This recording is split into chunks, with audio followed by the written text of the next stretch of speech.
as we prepare for something like the big push, your government is looking at raising $10 billion to support the big push, largely infrastructure and then some social components. How do you advise that we approach this? Similar principles. I think we've done it, to a fair level of success. So we can look to improve on what we did and then add new elements. So as I said, the portion of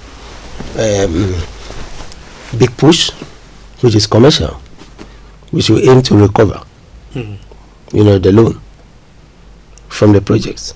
So if you are doing badging on the water lake, which we have not realized since Nkrumah, even though the stamps were removed at the time. Some of us remember President Rawlings, joining the divers to go and do all those.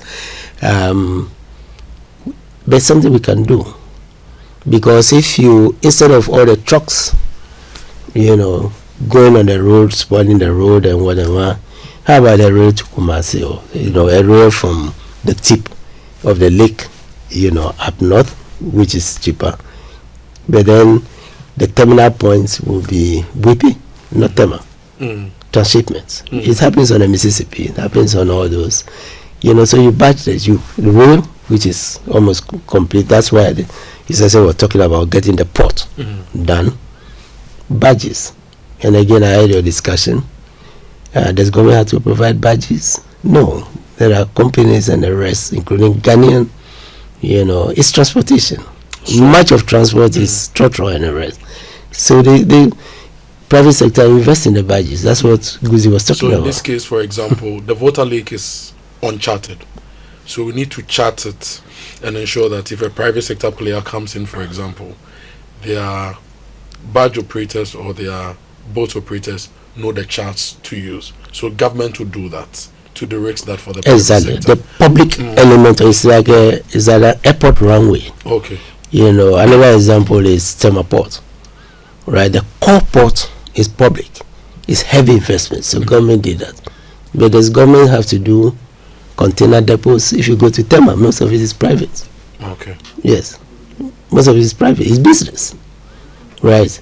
And so instead of Ports and Harbours Authority investing, and then its balance sheet becomes heavy, it defaults, government takes over the loan.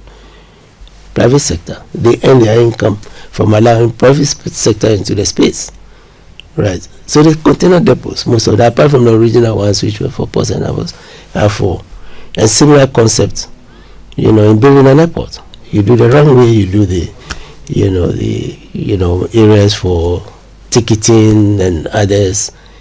Warehouses, for example, tunneling was to be a green airport in the sense that the water basin, like Kenya, flowers and things from the water basin can be flown overnight, to the shops in Europe and the rest, fresh, right? The government has to invest in those warehouses, and it's business, and there are people who were already applying for concessions to do that.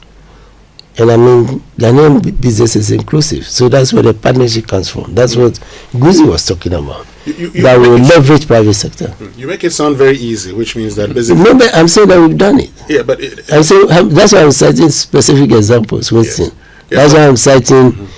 Sorry for intervention.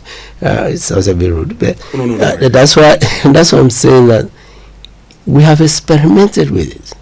It's time to continue and expand on the philosophy and do it better. Okay. Yeah.